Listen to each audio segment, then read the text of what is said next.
اعوذ باللہ من الشیطان الرجیم۔ آج سے کوئی 10-15 سال پہلے مہاتیر محمد جو ملیشیا کے سابق وزیر اعظم ہیں، ان کے ایک بیان نظر سے گزرا تھا۔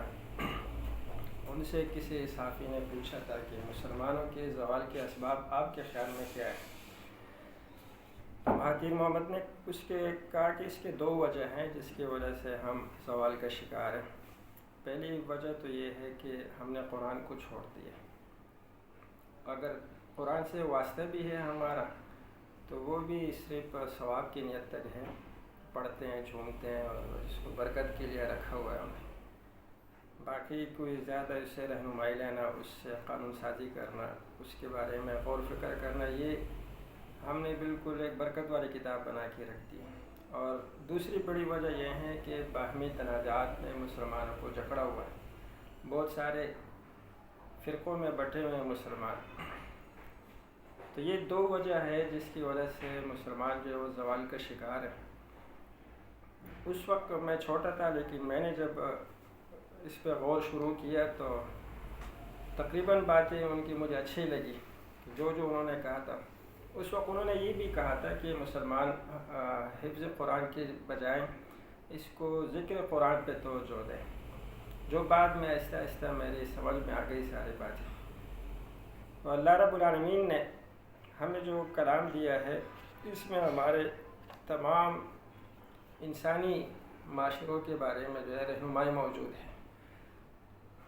وہ کسی خاص کمیونٹی کے لیے نہیں ہے، کسی خاص محل وقوع کے لیے نہیں ہے، بلکہ تمام انسانوں کے لیے ہے۔ تو جہاں تک ہم اختلافات کی بات کرتے ہیں تو ہم 3 طریقے سے بٹے ہوئے ہیں۔ پہلا تو ہے مذہبی تقسیم۔ مذہب تو سمجھ میں آ جاتے ہیں، چلے کوئی ہندو ہے، کوئی عیسائی ہے، وہ اپنے، لیکن مذہب کے اندر پھر جو ہم نے مسلک بنائے ہوئے ہیں اس نے ہمیں بہت زیادہ نقصان پہنچایا ہے۔ ہر گلی کے اندر آپ کو مسجدیں نظر آئے گی، مدرسے نظر آئیں گے، بہت سارے علماء نظر آئیں گے، بہت سارے پگڑی آپ کو نظر آئے گی مختلف کلر کی، اور اس کے اندر اتنی زیادہ تعصبات پائے جاتے ہیں کہ شادی کارڈ پہ لکھا ہوتا ہے کہ اگر آپ کا تعلق اس مسلک سے ہے تو ہماری شادی میں نہ ہے۔ سوشل ریلیشن تک پھر ہم ختم کر دیتے تھے، اور اس کی وجہ یہ ہے کہ ہم اس شخص کو اللہ کا دشمن سمجھتے ہیں جس کی جو ہے نا دینی سمجھ مجھ سے مختلف ہے۔ ہم کہتے ہیں کہ یہ اللہ کا ہی دشمن ہے۔ تو پہلی وجہ جس نے ہمیں بانٹا ہوا ہے آپس میں وہ ہے مسلکی تقسیم، جس نے ہمیں کہیں نہیں چھوڑا۔ دوسرا ہے پھر لسانی تقسیم، زبان کی بنیاد پہ ہم بٹے ہوئے ہیں۔ بنگالی، افغانی، اور ان ناموں کو ہم نے ایک مذاق بنایا ہوا ہے، اور ہم اس پہ لوگوں کو ہنساتے ہیں۔ کسی کی بھی اگر ہم نے تحقیر و تذلیل کرنی ہو تو ہم ان کو ان ناموں سے پکارتے ہیں۔ حالانکہ یہ اسلام میں اللہ رب العالمین فرماتے ہیں کہ کسی کو غلط نام سے پکارنا اسلام قبول کرنے کے بعد سب سے بڑا جرم یہ ہے۔ وَلَا تَنَابَزُوا بِالْأَلْقَابِ، برے ناموں سے کسی کو مت پکاریں۔ بِئْسَ الْاسْمُ الْفُسُوقُ بَعْدَ الْإِيمَانِ، ایمان دل میں آ جانے کے بعد یہ سب سے بدترین گناہ ہے، اور گناہ بھی اس میں ذکر ہوئے ہیں۔ تیسرے جس نے ہمیں تقسیم کیا ہے وہ سیاسی بنیادوں پہ ہم تقسیم ہے۔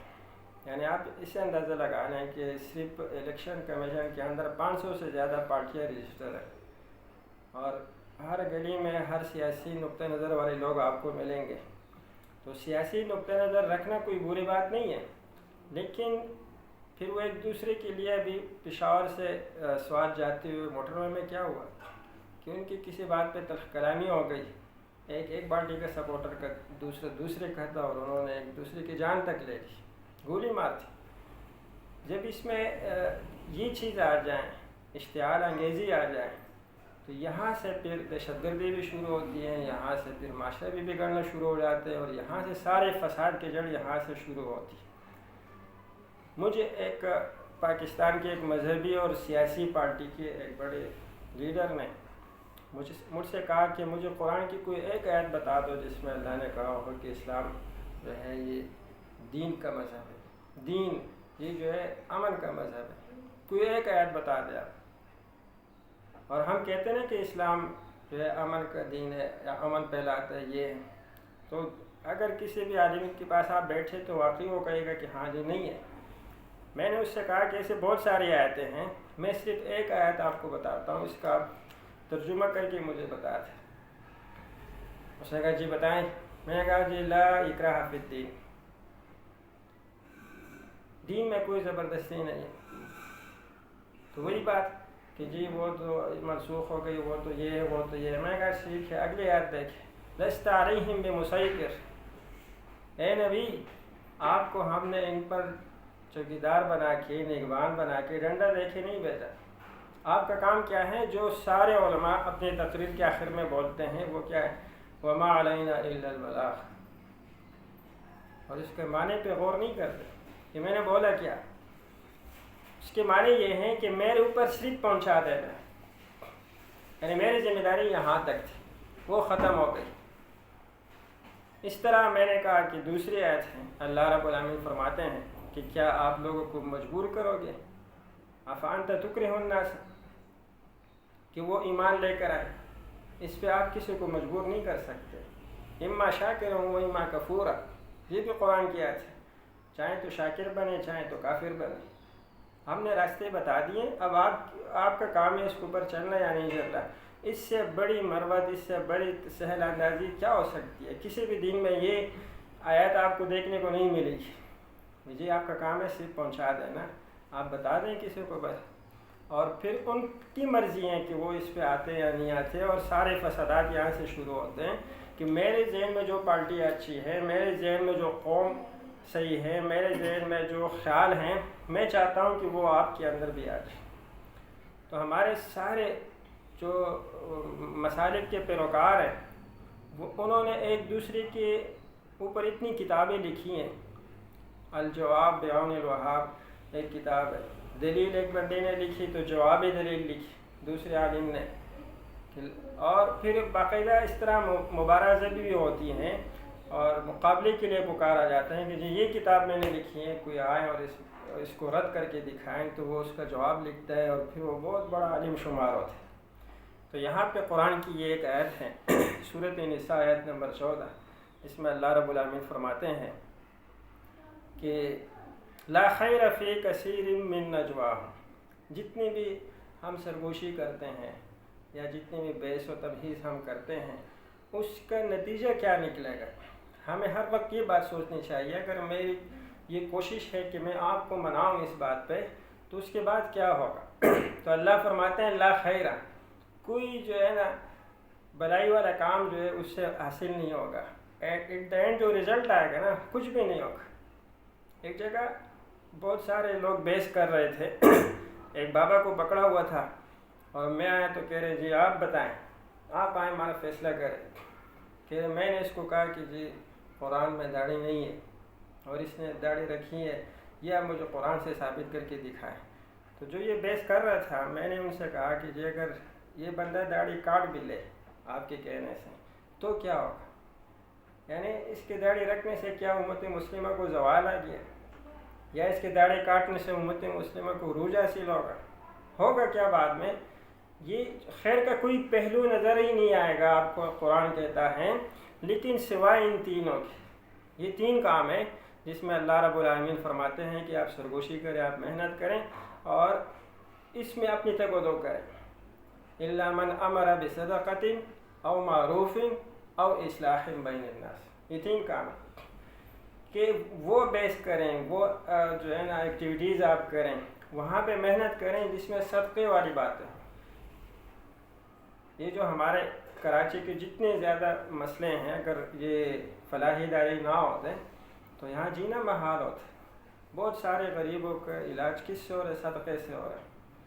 اگر صدقے کے فضائل ہم بیان کرتے ہیں تو قرآن کے حساب سے یہ اچھی نیگوسیشن ہے، یہ اچھے ڈائلاگ ہے، یہ پروڈکٹو ڈائلاگ کہلاتے ہیں، یعنی جس کے کچھ نہ کچھ آ جائے گا۔ اگر میں آپ کو صدقے کا کہتا ہوں اور حدیث سناؤں، قرآن کی آیت سناؤں، کسی صحابی کا قول سناؤں، کسی فلانا انگریز کی قول سنا دوں، تو اس سے ہوگا کیا؟ آپ بھی صدقہ کریں گے، معاشرے میں کسی کا فائدہ ہو جائے گا۔ تو قرآن نے جب یہ کہا ہے کہ اس میں خیر ہے تو خیر ہی ہوگا۔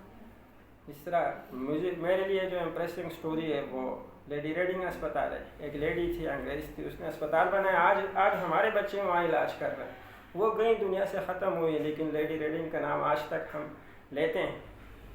ڈاکٹر روتھ واؤ کو دیکھیں، انہوں نے جتنی خدمت کی ہے، اگر ہم اس سے کوڑ سے ہی مارے جاتے، لیکن اپنا ملک چھوڑ کے یہاں آئی اور ان کی خدمت کی اور کوڑ کا خاتمہ کر دیا۔ تو بصدقۃ او معروف، یا کوئی ایسی ایکٹیویٹیز آپ کریں جو عرف عام میں جس کو اچھا سمجھا جاتا ہے، سارے لوگ اس کو اچھا سمجھتے ہو، اس کو قرآن معروف کہتے ہیں۔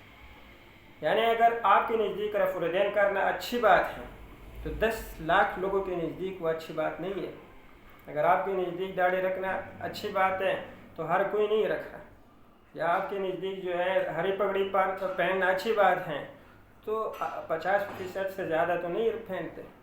تو اس کا مطلب یہ ہوا کہ معروف وہ چیز ہے جس کو یونیورسل ٹروتھ ہم کہتے ہیں، یونیورسل پرنسپل، عالمی اخلاقی اچھائیاں، عالمی اخلاقی برائیاں۔ جو نفسیات کے طالب علم ان کو پتہ ہیں کہ 7 ہماری بری نفسیات ہیں اور 7 ہمارے اچھے نفسیات ہیں، جس کو پوری دنیا کے سائیکالوجی میں پڑھایا جاتا ہے، اور پھر اس کے ضمنی 7 اور ہوتے ہیں، تو یہ ٹوٹل 28 ہمارے بیہیویئر ہے۔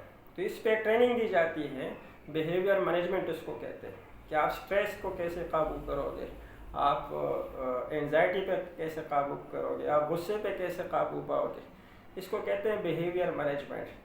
تو یہ بیہیویئر بنتا ہے کن چیزوں سے؟ ان چیزوں سے کہ معروف پوری دنیا میں ان کو اچھا سمجھا جاتا ہے۔ یعنی غصہ بری بات ہے تو یہ میرے لیے نہیں ہے، پوری دنیا میں اس کو برا سمجھا جاتا ہے، تو غصہ نہیں کریں جی، پانی پئیں، بیٹھ جائیں۔ یا سوشل ورک اچھی بات ہے، دنیا کی جس کونے میں جاؤ گے اس کا مخالف آپ کو نظر نہیں آئے گا، سب لوگ کہیں گے کہ جی ہاں بالکل صحیح بات ہے، سوشل ورک کرنا چاہیے، ڈونیشن کرنی چاہیے۔ تو ہم معروف ہیں، یا آپ یہ گلی بنا رہے ہیں، اس میں ہندو بھی جا رہے ہیں، عیسائی بھی جا رہے ہیں، سکھ بھی جا رہے ہیں، مسلمان، سنی، دیوبندی، وہابی، پنجپیری، سب جا رہے ہیں، یہ معروف ہے، سب کا یہ مسئلہ ہے۔ پانی کے لیے آپ تک و دو کر رہے ہیں، یا اسٹریٹ چلڈرن کے لیے آپ کر رہے ہیں، تو یہ پوری معاشرے کا مسئلہ ہوتا ہے۔ جیسے ابھی ایک امریکن سائنسدان نے کہا کہ دنیا کی جس کونے میں اگر ایک بھی پولیو کا کیس ہے تو اس کا مطلب ہے کہ ہم محفوظ نہیں ہیں، وہاں پہ نہیں ہے، 84 کے بعد وہاں کیس ہی نہیں ہے، لیکن وہ کہتے ہیں کہ کسی بھی طریقے سے یہ وائرس یہاں آ سکتا ہے یا یہ بچہ آ سکتا ہے، اور دنیا اس سے جو ہے نا غیر محفوظ ہے جب تک ایک بچہ ہے، کیونکہ اب تو گلوبل ویلیج ہے دنیا، اب تو چیزیں ہمارے پاس ہی ہے۔ اس کے لیے اگر کوئی کام کر رہے ہیں تو یہ معروف ہے، معروفات میں یہ چیزیں آ جاتی ہیں اور عرف عام میں ان چیزوں کو اچھا سمجھا جاتا ہے۔ اگلے جو چیزیں وہ اللہ فرماتے ہیں او اصلاح بین الناس، یا کوئی آپ ایسے تگ و دو کرتے ہیں، ایسے NGOs بناتے ہیں جس میں آپ انسانیت کے بارے میں، انسانیت کے درمیان صلح کا پیغام پہنچائیں، دلوں کو جوڑنے والے کام کریں آپ۔ اس طرح ہمارے UC میں کمیٹی ہوتی ہے، ریکنسیلیشن کمیٹی ہوتی ہیں، مفاہمتی کونسل بنایا حکومت نے، جو لوگوں کو جو ہے نا اس بات پہ آمادہ کرتی ہے کہ جی طلاق نہ ہو جائے تو اچھا ہے، یہ فیملی جڑی رہی تو اچھا ہے، یا ڈسپیوٹ اگر چھوٹے موٹی لڑائی ہو گئی ہیں تو اس کو جو ہے نا ہم کسی طرح ادھر ہی حل کریں، بجائے اس کے کہ ہم تھانے جائیں، ہم عدالتوں میں جائیں، ہم یہیں پہ اس کو حل کر رہے تھے۔ تو DRC ایک بہت بڑی جو ہے نا NGOs ہے جو چل رہی تھی، ڈسپیوٹ ریکنسیلیشن کمیٹی، جس میں ایک کیس جاتا تو وہاں پہ جج اور وکیل ہوتے تھے، تو کہتے تھے کہ اس بات کو یہیں پر آپ حل کریں۔ تو جو بھی آپ کی دنیاوی جو آپ کی ایکٹیویٹیز ہے، آپ کی جاب سے ہٹ کے، اس کے اندر یہ 3 چیزیں ہونی چاہیے۔ اگر وہ 3 چیزیں ہیں قرآن کے روشنی میں تو یہ پروڈکٹیو ڈائلاگ ہے، ٹھیک ہے۔ اگر یہ چیزیں نہیں ہیں تو یہ ڈسٹرکٹیو ڈائلاگ ہے، تخریبی باتیں ہیں۔ اینڈ میں ہوگا کیا کہ میرے اور آپ کی یا تو میں ہوگی، یا مکے چلیں گے، یا لاٹھی چلے گی، یا نفرتیں پھیلیں گی، کچھ بھی حاصل نہیں ہوگا۔ میرا نقطہ نظر 1000 درجے مختلف ہو سکتا ہے آپ سے، لیکن ہر مکتبہ فکر مجھے بلاتا ہے، ہر مکتبہ فکر سے میرا تعلق ہے۔ میں اس سے اختلاف کی بھی اس بات پہ ہیں کہ اس کے ذہن میں جو چل رہا ہے میرے ذہن میں وہ باتیں نہیں چل رہی۔ میں اس کو اس طرح سمجھتا ہوں کہ میرے اپنے گھر کے اندر میرا بھائی ہے، وہ بھنڈی کو ہاتھ بھی نہیں لگاتا، بھنڈی کو دیکھ کے وہ دور پھینک دیتے، اور میری پسندیدہ ہے۔ اس میں کیا ہوا؟ میں اس کا بھائی نہیں رہا، یا میں اس کو ابھی پکڑ کے بولوں کہ نہیں جی آپ نے کھانی ہوگی؟ نہیں، اس کو نہیں پسند تو نہ کھائیں۔ مجھے پسند ہے میں کھاتا ہوں، مجھے چکن نہیں پسند، اس کو چکن پسند ہے میں چکن نہیں کھاتا، ہم ایک ہی گھر میں رہ رہے ہیں بچپن سے۔ یہ اختلاف رائے وہیں سے شروع ہو جاتی ہے۔ کئی ساری چیزوں پر میرے والدہ کی رائے مجھ سے چینج ہوتی ہے، میرے بچوں کی رائے مجھ سے چینج ہوتی ہے، لیکن رسپیکٹ اور عزت کے ساتھ۔ تو جب میں کوئی اللہ رب العالمین نے تو یہاں فرمایا کہ جب آپ کسی کو دیکھ لو کہ وہ یخوضون فی آیاتنا، ہماری آیتوں کے بارے میں وہ بحث کر رہے ہیں، اور خوض جو ہے یہ نجوا سے تھوڑا سا آگے لمحہ ہوتا ہے، جب باتیں تیز ہو جاتی ہے تو اللہ فرماتے فلا تقعد بعد الذکر، ان کے ساتھ بیٹھنا بھی منع ہے۔ سوشل ورک کی اگر بات ہے تو بالکل آپ بیٹھیں، اگر آپ کو پتہ چلے کہ یہ تو آیتوں میں لڑائی کر رہے ہیں تو اللہ رب العالمین نے کیا فرمایا، ان کے ساتھ بیٹھے بھی نہیں ہیں پیغمبر۔ ایک اور آیات ہے کہ اللہ رب العالمین فرماتے ہیں کہ فَأَمَّا الَّذِينَ فِي قُلُوبِهِمْ زَيْغٌ، وہ لوگ جن کے دلوں میں ٹیڑھ پن ہوتا ہے، فَيَتَّبِعُونَ مَا تَشَابَهَ مِنْهُ ابْتِغَاءَ الْفِتْنَةِ وَابْتِغَاءَ تَأْوِيلِهِ، فتنے کی تلاش میں، تعویل کے کس آیت کا مقصد کیا ہے اس کے پیچھے لگ جاتے ہیں۔ وَمَا يَعْلَمُ تَأْوِيلَهُ إِلَّا اللَّهُ، کچھ آیتیں ایسی ہیں کہ اس کے تعویل، اس کا انجام، اس کے امپلیمنٹیشن دنیا میں کیسے ہوگا یہ اللہ جانتا ہے، وَالرَّاسِخُونَ فِي الْعِلْمِ، اور پختہ علم والے ان کو جانتے ہیں، لیکن وہ یہ بھی کہتے ہیں کل من عند ربنا، دونوں ہی ہمارے رب کے کلام ہیں، ہم مانتے سب ہیں، ابھی ہمیں اس چیز کی ضرورت ہے تو ہم یہ پڑھتے ہیں۔ جیسے میں نے بہت ساری چیزیں پڑھی تھی جب میں میٹرک کر رہا تھا، انٹر کر رہا تھا، ابھی میرے کام سب نہیں آ رہے، اس کا 5% میرے کام آ رہا ہے، 95% میں بھول گیا ہوں۔ اسی طرح ہر بچہ جب کچھ پڑھتا ہے، ایک بندہ وہ چلا جاتا ہے انجینئرنگ میں، اس کی میتھ اچھی ہو جاتی ہے، ایک بندہ جو میڈیکل میں اس کی اناٹمی اچھی ہو جاتی ہے، فزیالوجی اچھی ہو جاتی ہے، مجھے کوئی نالج نہیں ہے، میں اپنی فیلڈ کا ماسٹر ہوں، وہ اپنی فیلڈ کا ہے، مجھے کوئی یہ نہیں کہہ سکتا کہ آپ نے ماسٹر نہیں کیا، ماسٹر تو میں بھی ہوں، ماسٹر وہ بھی ہے، 26 فیلڈ میں ماسٹر ہو سکتے ہیں صرف کراچی میں، دنیا میں تو 44 ہے، تو سبھی ماسٹر ہیں۔ ڈاکٹر ہوتا ہے، ڈاکٹر دوسرے ڈاکٹر کا احترام نہیں کرے گا کہ نہیں جی آپ تو جو ہے نا ہارٹ سرجن ہیں، میں تم سے زیادہ بڑا ڈاکٹر ہوں، میں جنرل سرجن ہوں، نہیں۔ تو اس طرح کے اختلافات جب ہم شروع کرتے ہیں تو اللہ رب نے فرمایا کہ ان سے آپ آگے چلے جائیں، ان کے پاس بیٹھیں نہیں۔ اور کچھ جاہل ہوتے ہیں، جاہل کا مطلب ہے جو بات کے پیچھے پڑ جاتے ہیں، کہ جو اتنی سی بھی گنجائش نہیں رکھتے ہیں کہ نہیں یہ تو بالکل غلط ہے، تو اللہ رب العالمین نے فرمایا اذا خاطبهم الجاهلون قالوا سلاما، ایسے لوگوں سے ملتے ہیں تو سلام کر کے آگے چلے جاتے ہیں، ٹائم ضائع نہیں کرتے آپ۔ تو ہمیں صرف ان تین آگے اللہ رب العالمین فرماتے ہیں، ان آیت کو اور واضح کرتا ہے کہ وَلَوْ شَاءَ لَجَعَلَكُمْ أُمَّةً وَاحِدَةً، یعنی میری یہ خواہش ہے کہ سب میری پارٹی میں آ جائیں اور میرے نظریے کو فالو کریں، تو اللہ کہتے ہیں یہ کام تم سے زیادہ میرے لیے بہت آسان تھا کہ میں ایسے ہی کر دیتے، سارے لوگوں کو میں حکومت بنا دیتے، وَلَكِنْ لِيَبْلُوَكُمْ فِي مَا آتَاكُمْ، لیکن اللہ تو چاہتا یہ ہے کہ تمہاری جو سوچ ہے، تمہارا جو نظریہ ہے، تمہارے جو افکار ہے، اس میں تمہیں آزمانا چاہتا ہوں۔ فَاسْتَبِقُوا الْخَيْرَاتِ، آپ نے کرنا کیا ہے کہ فلاحی کے کاموں میں ایک دوسرے سے سبقت حاصل کرنا ہے، آگے جانا ہے آپ نے۔ اگر ایک ہی امت بنانا ہوتا اللہ کو تو بنا دیتا، تو اللہ نے قرآن میں اس کی وضاحت کر دی ہے کہ میں بنا دیتا، لیکن یہ میں خود نہیں چاہتا کہ ایسا ہو کہ سارے لوگ ایک ہی خیالات ہو۔ اگر میں کہوں کہ یہ پنکھا جو ہے یہ ہماری گرمی کا حل ہے اور اس کے بعد کوئی حل نہیں ہے، اور جس نے سوچا بھی تو وہ کافر ہیں، تو ہوگا کیا؟ ایسے ہی نہیں آتا۔ آج اگر چلر آئے ہوئے ہیں، اے سی آیا ہوا ہے، تو اس کی وجہ یہ ہے کہ ہم نے کہا نہیں جی یہ کافی نہیں ہے، میں نے اس سے اعتراض کیا۔ تو اختلاف جو ہے یہ کنسٹرکٹیو اختلاف جو ہوتے ہیں یہ انوینشن کی پہلی سیڑھی ہوتی ہے۔ آگے اللہ رب العالمین فرماتے ہیں کہ وَأَمَّا مَا يَنْفَعُ النَّاسَ فَيَمْكُثُ فِي الْأَرْضِ، جو بھی نظریہ، جو بھی سوچ عوامی فائدے کے لیے ہوگی وہ ٹھہر جائے گی، باقی سب چیزیں ختم ہو جائے گی۔ وَأَمَّا الزَّبَدُ فَيَذْهَبُ جُفَاءً، جو بھی جھاگ ہوتی ہے نا، جو کچرا وغیرہ ہوتا ہے، یہ جھاگ بن کے بارش کے پانی میں اوپر چلا جائے گا، اور فائدے والی چیز کیا ہوتی ہے؟ پانی وہ نیچے سے چلا جائے گا۔ تو ایک مشہور قول ہے، کسی کی بھی طرف ہم اس کی نسبت نہیں کریں، پھر بھی اگر ہم اس کو ایسے بیان کریں کہ علم جو ہے یہ پھلدار درخت ہوتا ہے، اور جس درخت پہ پھل آ جائے تو اس کے اندر دو چیزیں ہو جاتی ہے. ایک تو وہ جھک جاتا ہے، اس کی شاخیں جھک جاتی ہیں، اور دوسرا جو اس کو پتھر مارتے وہ اس کو آگے سے کیا دیتے، پھل دیتے. وہ اس کو الٹا پکڑ کے نہیں مارتا کہ نہیں جی آپ نے پتھر مارا تو ابھی میں بھی تمہیں ڈنڈا مارتا ہوں، نہیں.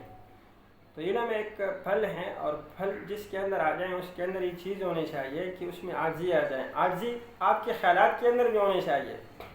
ہر وقت یہ ابہام آپ کو ہونا چاہیے کہ شاید اس سے اچھی رائے آ جائیں. جب آپ نے خود کو فائنل اور عقل کل اوتھینٹک بات بتا دی، اور شروع میں میرے ساتھ یہ ہوا، سن 2000 کی بات ہے، نیا نیا جب میں نے مختلف نظریات پڑھنے شروع کر دیے، میں مذاق اڑاتا تھا، دوسروں کو اتنا حقیر سمجھتا تھا. میں کہا اس کو دیکھو یہ پتہ نہیں کس دنیا میں رہ رہے، اور یہ بندہ کس کھیت کی مولی ہے، یہ کیا کر رہا ہے، یہ کیا کر رہا ہے. یہ میرے ساتھ چلتا رہا 9-10 سال ایسا ہوا. پھر ایک دن میں نے بیٹھ کے سوچا، میں نے کہا یہ جو بندہ ہے اس کو میں اپنی جگہ بٹھاؤں تو وہ بھی یہی سوچ رہے کہ میں جہنم سے بچ جاؤں، میں جنت چلا جاؤں، میرے آخرت کی زندگی اچھی ہو جائے. وہ کوئی باطل کے لیے نہیں لڑ رہا، اس کے خیال میں وہ سچا ہے. اس کے بعد میری سب کے لیے رسپیکٹ پیدا ہو گئی، سب کے لیے عزت پیدا ہو گئی. اور یہ جو بیچارے نئے نئے مدرسوں سے آتے ہیں ان کو نہیں پتہ ہوتا کہ دنیا کہاں چلی گئی. بعد میں وہ سب باتیں سیکھ جاتے. ہمارا غصہ اس لیے ان پہ آتا ہے کہ ہم کہتے ہیں کہ نہیں جی یہ غلط ہے اور میں صحیح ہوں.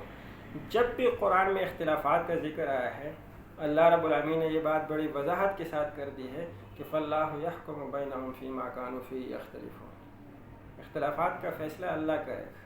کون اچھا تھا کون ٹھیک تھا یہ آپ اپنے عمل سے ثابت کر کے دکھائیں. خیالات میرے بہت اچھے ہو سکتے ہیں، بہت بلند ہو سکتے ہیں، لیکن عمل بھی میرا اسی طرح ہونا چاہیے. نبی کریم صلی اللہ علیہ وسلم نے کیا کیا، پہلے عرب کے اندر اپنے ایسے امیج بنایا کہ جو ان کے دشمن تھے وہ بھی مانتے تھے کہ صادق اور امین تو ہیں آپ. ما جربناک الا صادق. جب بھی ہم نے آپ پہ تجربہ کیا آپ صادق تھے، امین تھے، امانت میں کبھی خیانت نہیں کی. اس کے بعد جب انہوں نے بتایا کہ جی اب میں یہی چیز لے کر آیا ہوں تو وہ نہیں مان رہے تھے، لیکن کردار پہ انہوں نے انگلی نہیں اٹھائی. اللہ رب العالمین فرماتے ہیں ایک اور صورت ہے کہ جب آپ یہ چاہتے ہو کہ جی سامنے والا جو ہے وہ میرے ہم خیال بن جائیں، تو اللہ فرماتے ہیں کل حزب بما لدیہم فرحون. ہر گروپ کے پاس جو جو مواد ہے وہ اس پہ خوش ہے. میں ایک بڑے عالم کے پاس گیا اور مجھے انہوں نے بلایا تھا، تو مجھے کہہ رہے ہیں جی آپ کا تعلق کس جماعت سے؟ میں نے کہا نہیں میں صرف مسلمان ہوں. میں اپنے اوپر کوئی لیبل نہیں لگانا چاہتا. بات ہوتی رہی. وہ نامی گرامی عالم ہے، کہہ رہے نہیں ہمارا تو یہ نام ہے، نہ ہم اسلام جانتے نہ مسلمان جانتے. بہت بڑے عالم کے الفاظ ہیں، میں ان کی جماعت کو اور ان کا نام نہیں شو کرنا چاہ رہا. اتنی ذہنی تقلید کے اندر وہ چلے گئے ہیں کہ اسلام اور مسلمان اور قرآن اور حدیث اور فقہ اور قیاس اور جو انہوں نے پڑھا تھا اس کے بھی انکار کر دیا. تو میں نے کہا آپ کو یہ کام مبارک ہو، لیکن کر تو آپ کچھ اور رہے ہو. ہم تو اس سلسلے میں آئے کہ جو آپ نے اپنی جماعت کے سائے کے نیچے جو فلاحی کام شروع کیے ہیں پورے پاکستان میں جو ریکارڈ ہے اس کام پہ آئے. ہم نے دیکھا ہے کہ آپ سب کو کھلا رہے ہو، سب کو چیزیں دے رہے ہو. کہہ رہے ہیں یہ راغب کریں گے اور پھر بعد میں ہم ان کو اس پہ لے کر آئیں. وہ اپنے آپ کو بالکل صحیح سمجھ رہا تھا کہ کل حزب بما لدیہم فرحون. قرآن نے پہلے ہی کہہ دیا تھا کہ یہ سب خوش ہوتے ہیں کہ جی جنتی تو میں ہوں اور آپ کا پتہ نہیں کیا ہوگا. اس طرح ایک اور آیت ہے کہ موسیٰ علیہ السلام جب چلے گئے اور انہوں نے اپنے بھائی کو ہارون علیہ السلام کو بنایا لیڈر، اپنا جانشین، اور جب کافی دنوں کے بعد وہ آئے تو دیکھا کہ جی وہی قوم جس کو بڑی مشکل سے موسیٰ علیہ السلام نے نجات دلایا تھا، وہی قوم کیا کر رہی تھی؟ بچڑے کی پوجا کر رہی تھی.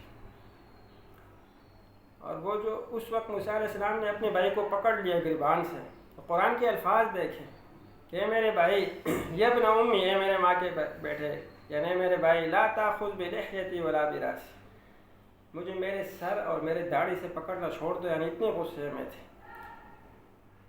موسیٰ علیہ السلام نے کہا یہ سارے قوم تو اس کے پیچھے پڑ گئے، سامری کے پیچھے چلے گئے، تم کہاں تھے؟ تم نے ان کو سمجھایا نہیں؟ تو ہارون علیہ السلام نے کیا کہا کہ اگر میں یہ کر دیتا، میں نے کہا اس بچڑے کے پیچھے جاؤ، سامری کے پیچھے جاؤ، لیکن ایک رہو، فرقے نہیں بناؤ۔ اگر میں یہ بول دیتا کہ نہیں وہاں بالکل نہیں جاؤ، میرے پاس آؤ، تو آدھے وہاں چلے جاتے، آدھے میرے پاس جاتے، تو ان تقول فرقت بین بنی اسرائیل، آپ پھر مجھے آ کے کہتے کہ یار میں گیا اور میرے آنے کے بعد ہی آپ نے جو ہے نا بنی اسرائیل کو 2 ٹکڑے کر دیے۔ صرف اس بات سے بچنے کے لیے اس نے کہا کہ یہ کام بھی کرو لیکن ایک رہو بھائی۔ جس طرح اللہ اقبال نے کہا کہ جی پورے علماء کا اتفاق ہو گیا ہے، فتویٰ دے دیے کہ آپ کافر ہو۔ اس نے کہا مبارک ہو، کسی ایک چیز پر تو ایک ہو گئے، ٹھیک ہے، تو ایک چیز پہ تو اکٹھے ہو کے ہمیں یہاں سے یہ بات پتہ چلتی ہے کہ مساویانہ چیزیں ہمیں ایک دوسرے کو دیکھ کے ہمیں ایک دوسرے کو سپورٹ کرنی چاہیے۔ جس طرح اللہ رب العالمین فرماتے ہیں قُلْ يَا أَهْلَ الْكِتَابِ، اے عیسائیو تعالوا إِلَىٰ كَلِمَةٍ سَوَاءٍ بَيْنَنَا وَبَيْنَكُمْ، ان چیزوں پر تو ہمارے ساتھ چلو جو ہم میں اور تم میں برابر ہے، تو جو سمریٹیز ہیں ہم اس پہ بیٹھ کے بات کر سکتے ہیں۔ جب عیسائیوں کو اللہ کہیں تو مسلمان پھر کیا رہ گئے، تو ہمارے بھائی ہیں۔ اس طرح اللہ رب العالمین نے بہت جگہ قرآن میں فرمایا کہ حضرت عمر فاروق سے کسی نے پوچھا کہ یہ اسلام مجھے ایک لفظ میں بتا دیں کیا چیز۔ حضرت عمر فاروق نے الفاروق میں لکھا ہے، کتاب ہے الفاروق، اس میں لکھا ہے حضرت عمر فاروق نے کہا کہ لا اسلام الا بالجماع، اجتماعیت کے بغیر اسلام کچھ بھی نہیں ہے۔ کچھ چیزیں ہمارے جو ہے پہچان بن گئی ہے، جس کو قرآن نے اصنام کا لفظ دیا، صنم اصنام۔ جس طرح اہل حدیثوں کی ایک پہچان ہے کہ رفع الدین کرتے ہیں، امین بالجار کرتے ہیں، فاتحہ خلف الامام پڑھتے ہیں، پاؤں ایک دوسرے سے ملا کے رکھتے ہیں اور لال رومال ہوتے ہیں، اوسان ہے۔ جو بھی یہ کرے گا ہم سمجھ جائیں گے یہ اہل حدیث ہے۔ اب اس کے خیال میں یہی 5 چیزوں کی وجہ سے میں اس سے ڈیفرنٹ ہوں، اور اس سے 5 چیزوں کی وجہ سے یہ جہنمی ہے۔ اور وہ دوسرے جو بندہ ہیں وہ بھی اس کو اس وجہ سے گمراہ سمجھتے ہیں کہ یہ صرف یہ 5 کام کر رہا ہے، اور اسی طرح یہ اختلافات شروع ہوتے ہوتے پورے قوم کو ہم تقسیم کر دیتے ہیں۔ یہی بات آج کل کے ماڈرن اسلام والوں کا بھی ہے کہ ایک بندے کے اندر ایک غلطی ہے، وہ اس کے تمام اچھائیوں کو بلا کے اس پہ کہہ دیتے تھے کہ آپ سے بات ہی نہیں کریں، خاموش ہو جائیں۔ میں نے ساری چیزیں پڑھی ہوئی ہیں۔ ایک بندے نے مجھے کہا کہ جی اہل قرآن آ گئے ہیں۔ میں نے کہا اہل قرآن کیا کہتے ہیں؟ کہا اہل قرآن کہتے ہیں کہ کتاب اللہ ہمارے لیے کافی ہے۔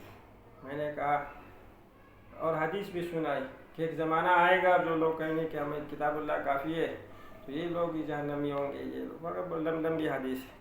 میں نے کہا اگر مجھے اس کتاب کا پتہ نہیں ہوتا میں اس کو کیسے بولتا؟ میں نے ان سے کہا کہ جی سب سے پہلے یہ نعرہ کس نے لگایا تھا؟ میں نے کہا کس نے؟ میں نے کہا آپ کی کتاب ہے، ہماری کتاب ہے، آپ کی بھی نہیں۔ جب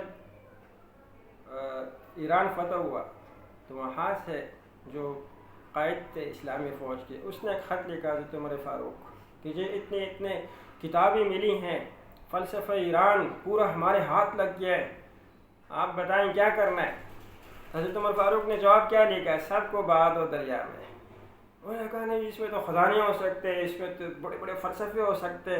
حضرت عمر فاروق نے اس وقت ایک لفظ کہا تھا، وہ کیا تھا؟ کفینا کتاب اللہ، ہمارے لیے قرآن ہی بہت ہے، کافی ہے۔